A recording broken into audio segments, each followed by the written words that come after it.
امتحان کی تیاری کرنے کے لیے آپ 3 کام آپ کو بتاتا ہوں، وہ کر لیں تو انشاءاللہ آپ کے لیے وہ امتحان دینا بہت حد تک آسان ہو جائے گا۔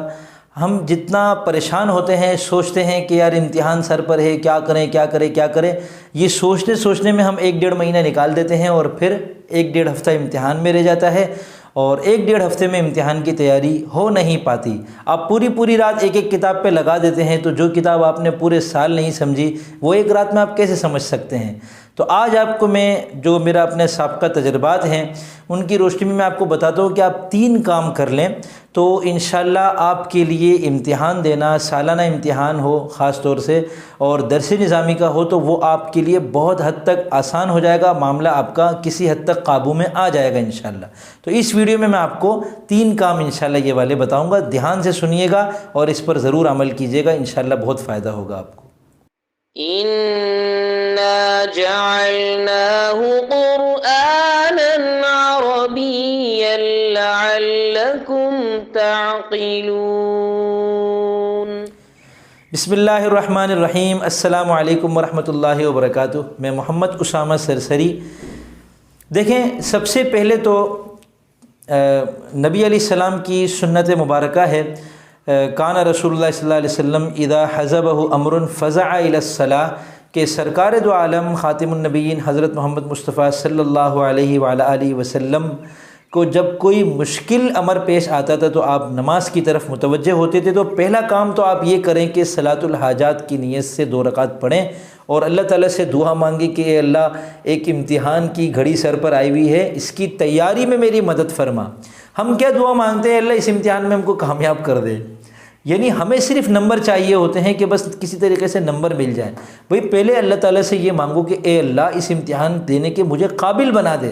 میرے اندر یہ چیزیں آ جائیں، جو سوال آئے تو اس کا جواب مجھے سکھا دے، میں جواب دے دوں، پھر مجھے کامیابی عطا فرما اور مجھے اچھے نمبروں سے پاس فرما۔ یہ جو پوزیشن آپ کو مطلوب ہو وہ اللہ تعالیٰ سے مانگے، اور جب ہاتھ اٹھا ہی رہے ہیں تو پہلی پوزیشن مانگے، اس کے لیے کوئی مشکل نہیں ہے۔ تو پہلا کام تو آپ کو صلاۃ الحاجات کا کرنا ہے، اور یہ ابھی کر لیں انشاءاللہ، ویڈیو سے فارغ ہو کر جیسے آپ کو ٹائم ملے آپ 2 رکعت پڑھیں اور وضو کریں، اور 2 رکعت مکروہ وقت نہ ہو، آپ 2 رکعت پڑھ کے اللہ تعالیٰ سے دعا مانگ لیں۔ یہ بہت زبردست قسم کی آپ علیہ السلام کی سنت ہے، تو ہم کہہ سکتے ہیں کہ یہ بہت بڑا وظیفہ ہے جو انشاءاللہ قابل عمل ہوگا اور مؤثر ہوگا انشاءاللہ۔ دوسرا کام آپ کو کیا کرنا ہے کہ آپ کی جو کتابیں ہیں ان کی فہرست بنائیں، ایک کاغذ پر ان کو لکھیں، ان کتابوں کو لکھیں، آپ کے درجے میں جو کتابیں آپ پڑھتے ہیں وہ کتابوں کے نام آپ لکھیں، اور ہر کتاب کے آگے اس کے فن کا نام لکھیں۔ یہ فقہ کے موضوع پر ہے تو فقہ لکھ دیں، تفسیر لکھ دیں، حدیث لکھ دیں، نحو، صرف، منطق، بلاغت، جو بھی ہو تو وہ آپ اس کے موضوعات لکھ دیں۔ اب کتابوں کو تو آپ کر دیں ایک طرف، موضوعات کو اپنے سامنے لے آئیں۔ اب ان موضوعات پر لکھی ہوئی بنیادی کتاب جو آپ نے اسی مدرسے میں پڑھی ہے وہ لے لیں، کسی بنیادی طالب علم سے لے لیں، گھر پہ جا کر اس کو الماری کے اوپر سے نکال کر مٹی صاف کر لیں، یا مارکیٹ میں جا کر اس کو خرید لیں، یا موبائل میں تلاش کر لیں، ڈاؤن لوڈ کر لیں، اس کا مطالعہ کر لیں۔ مثال کے طور پر شرح جامی ہے، اب یہ نحو کی کتاب ہے تو آپ علم النحو جو اولیٰ میں آپ نے پڑھی تھی، یا نحو سے متعلق کوئی بھی آسان اردو کی کتاب آپ مارکیٹ میں تلاش کریں، ان سے پوچھیں بھائی علم النحو پر کوئی اردو زبان میں مختصر کتاب آپ کے پاس ہے، وہ لے لیں، اس کو ایک رات میں آپ پورا پڑھ ڈالیں، انشاءاللہ آپ کو سمجھ میں بھی آئے گی کیونکہ بالکل بنیادی کتاب ہے۔ تو اس طریقے سے ایک ایک فن کو آپ نا اپنے اندر دوبارہ اتاریں۔ اب کتاب جب ہم کھولتے ہیں نا، بڑی کتاب ہوتی ہے تو اس کا کم از کم جو بنیادی جو فن ہے وہ تو ہمارے اندر پہلے سے ہو نا، پھر ہم اس کتاب کو سمجھنے کے قابل ہوں گے۔ تو فن کو آپ پہلے اس کتاب سے نہ سمجھیں، شرح جامی سے نحو نہ سمجھیں، نحو کا آپ نحو کی چھوٹی کتابوں سے سمجھ لیں۔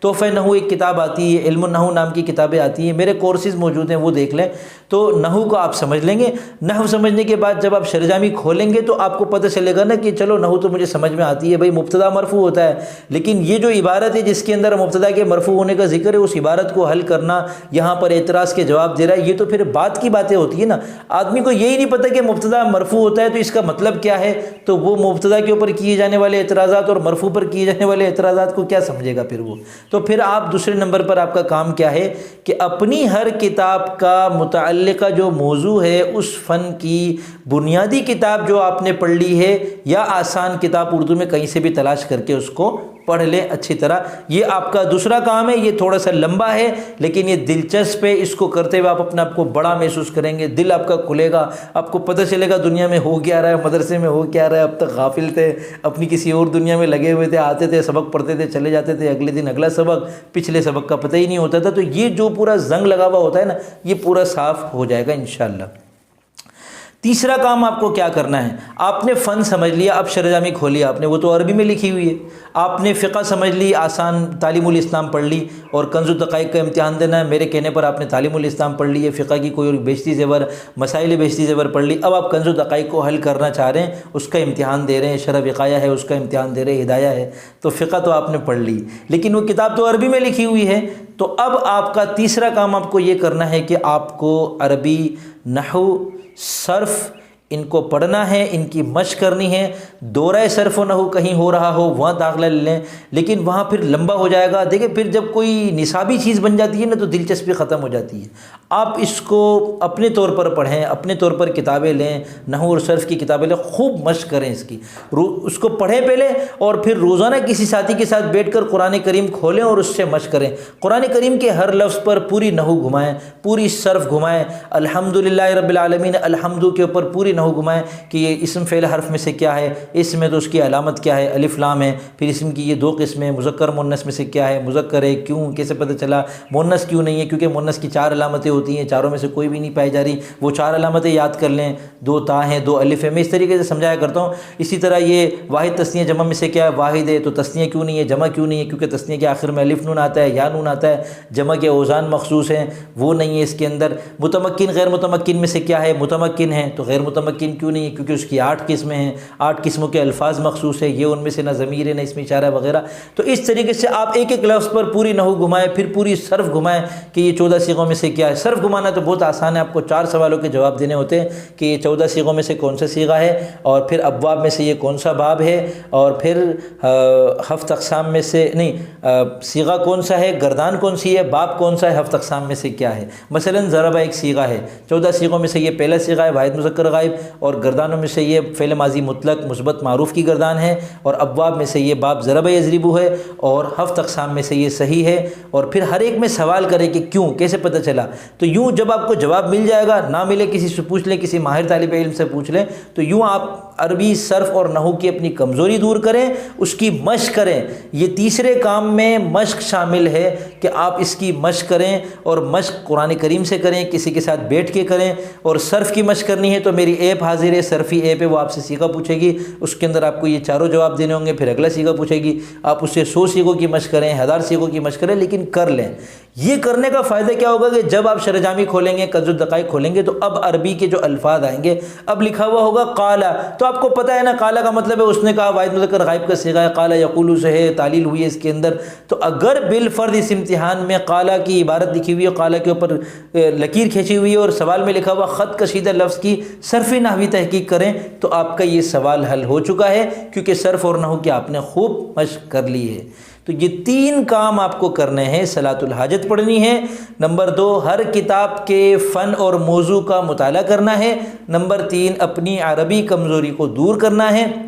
اور اس کے لیے صرف صرف نحو پڑھنا کافی نہیں ہوگا، اس کی مشق کریں، مشق خوب مشق کریں اس کی، روزانہ اس کے لیے آدھا گھنٹہ مقرر کر لیں۔ تو یہ اگر آپ کے امتحان میں 1 مہینہ باقی ہے تو اس 1 مہینے میں آپ تیار ہو جائیں گے کہ پھر اس کے بعد جب اپنے ساتھی کے ساتھ اپنی کتاب کا تکرار کر رہے ہوں گے تو پھر آپ کو انشاءاللہ مشکل نہیں ہوگی۔ تو یہ تو تھا جینین طریقہ، اچھا طریقہ، اپنے اندر صلاحیت کو ڈالنے کا طریقہ۔ ایک دوسرا طریقہ جو آج کل طلباء نے اختیار کر لیا ہے وہ نہ کریں۔ وہ کیا کرتے ہیں کہ 10 سال 12 سال پرانے جو سوالات جوابات حل شدہ ہیں ان کتابوں کو لے لیتے ہیں، ان کو رٹا لگا رہے، تو وہ زیادہ محنت ہوتی ہے اور اس میں مل کم رہا ہوتا ہے، محنت بہت زیادہ ہو رہی ہوتی ہے۔ جو طریقہ میں نے بتایا ہے اس کی محنت کم ہے، سنجیدہ ہے، اور اس محنت میں دلچسپی ہے، اس میں فائدہ ہے آپ کا، اور یہ محنت مطلوب ہے۔ اصل مطلوب یہ ہے کہ آپ کے اندر فن منتقل ہو جائے۔ یہ مطلوب نہیں ہے کہ آپ سوال کا درست جواب دے کر نمبر حاصل کر لیں۔ آپ غلط رخ پہ پڑ گئے ہیں، صحیح رخ پر آ جائیں، نمبر آپ کو خود مل جائیں گے،